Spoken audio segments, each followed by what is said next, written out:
Cerita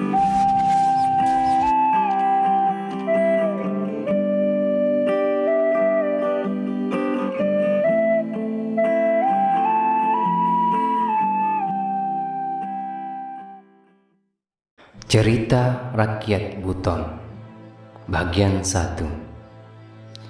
Sawiri Gading di Togo Motondu Lasilimu.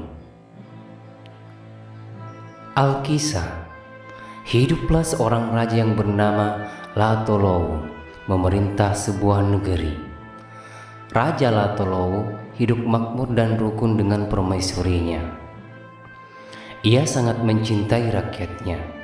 Demikian pula sebaliknya, rakyatnya sangat patuh atas perintah rajanya. Permaisuri sangat jelita, badannya ramping, wajahnya bercahaya seperti bulan purnama. Permaisuri ini hamil tua. Tidak berapa lamanya, permaisuri kemudian melahirkan.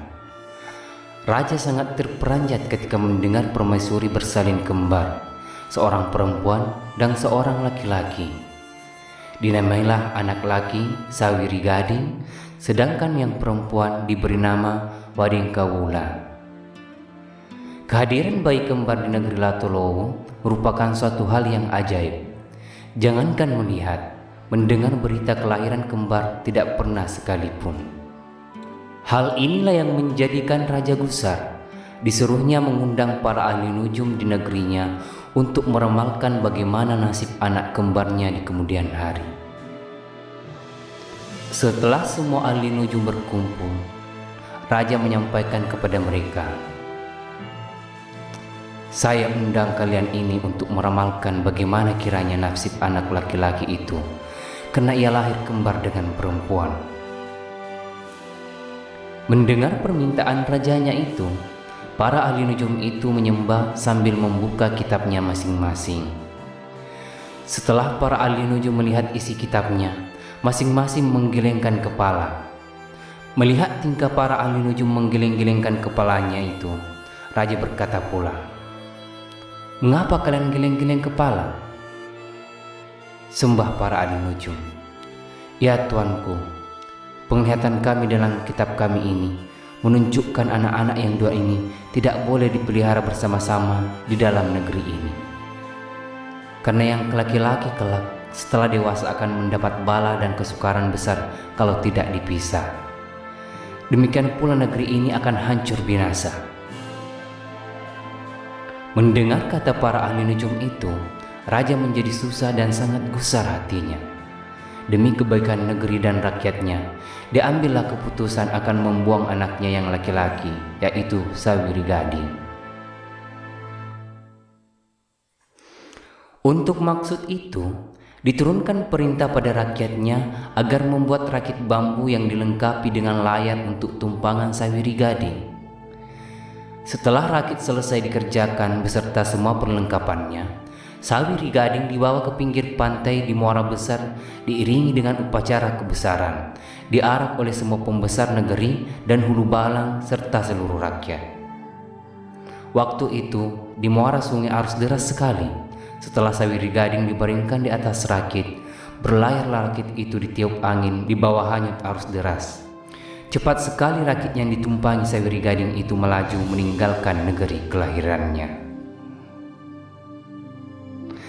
Terbetik berita bahwa Sawiri Gading itu terdampar di Luwu, daratan Sulawesi. Di tempat terdamparnya inilah Sawiri Gading dipungut oleh nelayan.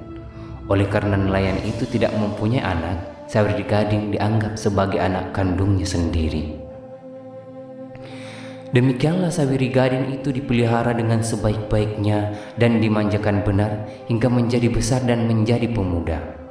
Di masa pemudanya itu, timbullah pikiran bagaimana jalan supaya dapat membantu orang tuanya yang memeliharanya, agar jangan hanya menunggu saja dari orang tuanya. Pada suatu waktu, Sawiri Gading meminta izin kepada bapak dan ibu angkatnya untuk membawa perahu berlayar ke negeri orang. Sawiri Gading mendapat izin dari orang tuanya itu, dan ia pun berangkat. Dalam pelayaran itu, Sawiri Gading tiba di Mandar. di pantai sebelah barat Sulawesi. Beberapa lamanya berada di Mandar karena tingkah lakunya yang baik dan pandai bergaul dengan penduduk negeri. Sawiri Gading menjadi kesayangan orang Mandar. Ada seorang kaya pedagang besar di Mandar memberi kepercayaan kepada Sawiri Gading menjadi nahkoda perahu dagangnya. Karena Sawiri Gading pandai berdagang, ia memperoleh untung besar hingga perdagangan mereka bertambah besar lagi maju. Melihat keadaan demikian itu, pedagang kaya yang mengangkat Sawiri Gading menjadi juragan itu memerintahkan pula membuka perdagangan baru di sebelah timur, di Tanah Wolio. Berlayar pula lah Sawiri Gading bersama dengan teman-temannya menuju Tanah Wolio yang pernah menjadi tempat perdagangan orang kaya Mandar itu. Tidak berapa lama berlayar, tibalah perahunya di pelabuhan yang disebut Togo. Sampai sekarang orang Laselimu menyebut pelabuhan itu Labuhan Mandar.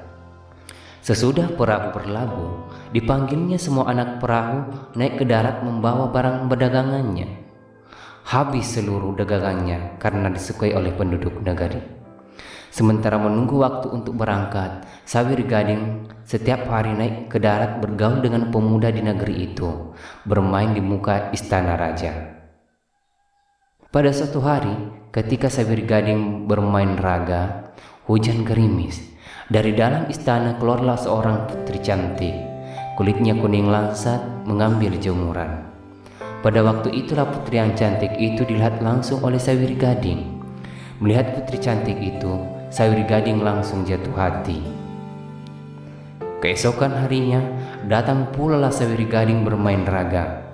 Pada saat itulah Sawiri Gading memasukkan cincin ke dalam raga itu, lalu mereka bermain. Oleh karena pandainya bermain, disepaknya raga itu masuk ke jendela tempat tinggal sang putri. Bola raga itu langsung jatuh di pangkuan sang putri. Melihat raga yang jatuh di pangkuannya berisi cincin, langsung dikeluarkannya cincin itu lalu dipasang di jari manisnya. Cocok benar, tidak longgar juga tidak sempit. Wah, Dingkawula mengambil pula cincinnya dan dimasukkannya ke dalam raga itu, lalu dibuangnya ke tanah, tepat di muka Sawiri Gading. Terlihat pula di dalam raga itu ada cincin. Sawiri Gading lalu mengambilnya, lalu dikenakan di jari manisnya. Cocok benar, tidak sempit, tidak pula longgar. Demikianlah awal pertemuan jodoh kedua orang pemuda itu. Masing-masing berhasrat besar, hanyalah keputusan terletak pada orang tua mereka. Oleh karena besarnya hasrat Sawiri Gading, ia membawa buah-buahan ke istana sebagai tanda lamaran. Tetapi raja tidak mau menerimanya. Walaupun penerimaan raja demikian, Sawiri Gading pantang mundur. Ia mengantar lagi buah-buahan lamaran sampai 3 kali. Ketiga lamarannya itu ditolak. Tidak diketahui apa sebabnya. Raja tidak mau menerima kiriman atau lamaran Sawiri Gading. Menurut berita, lamaran ditolak disebabkan oleh cincin yang diambil oleh Putri Wadingkawula di dalam raga yang ditaruh oleh Sawiri Gading cocok benar dengan di jari manisnya. Dan juga paras Wadingkawula sangat mirip dengan paras sang pedagang tersebut. Teringatlah oleh raja beberapa waktu yang silam bahwa kemungkinan yang dagang itu adalah Sawiri Gading, anaknya sendiri, saudara kembar Wadingkawula yang dihanyutkan puluhan tahun yang lalu. Sementara itu, Sawiri Gading merasa sangat dipermalukan karena lamarannya ditolak oleh raja. Diambilnya keputusan bertekad dalam hati, daripada menanggung malu, lebih baik mati berkalang tanah. Ia perintahkan semua teman-temannya supaya bersiap-siap, jangan sampai terjadi kekacauan. Sawiri Gading sendiri naik ke istana dan merampas Putri Wadingkawula. Setiba di dalam istana, ia langsung menuju ke tempat kediaman putri. Lalu digendongnya Wadingkawula, dibawanya ke hadapan raja, meminta supaya mereka dikawinkan. Melihat Sawiri Gading membawa Putri Wadingkawula ke hadapannya itu, maka tidak ada lagi putusan lain kecuali segera mengawinkan kedua anak itu. Perkawinan Sawiri Gading dengan Wadingkawula dimeriahkan dengan segala upacara kebesaran. Tak diduga sesudah pesta perkawinan itu, Turunlah hujan lebat disertai dengan topan yang sangat kencangnya.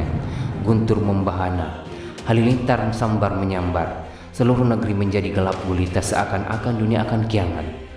Keadaan demikian ini berlangsung 7 hari 7 malam lamanya. Sesudah 7 hari 7 malam, seluruh negeri tenggelam, terbenam di dalam laut. Orang Lasalim menyebut negeri yang tenggelam itu Togo Motondo.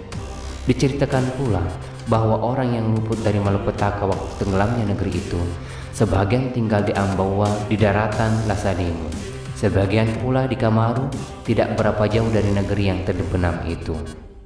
Adapun Sawir Gading dan Wading Kawula, menurut cerita ini, konon menjelma menjadi buaya. Sekian.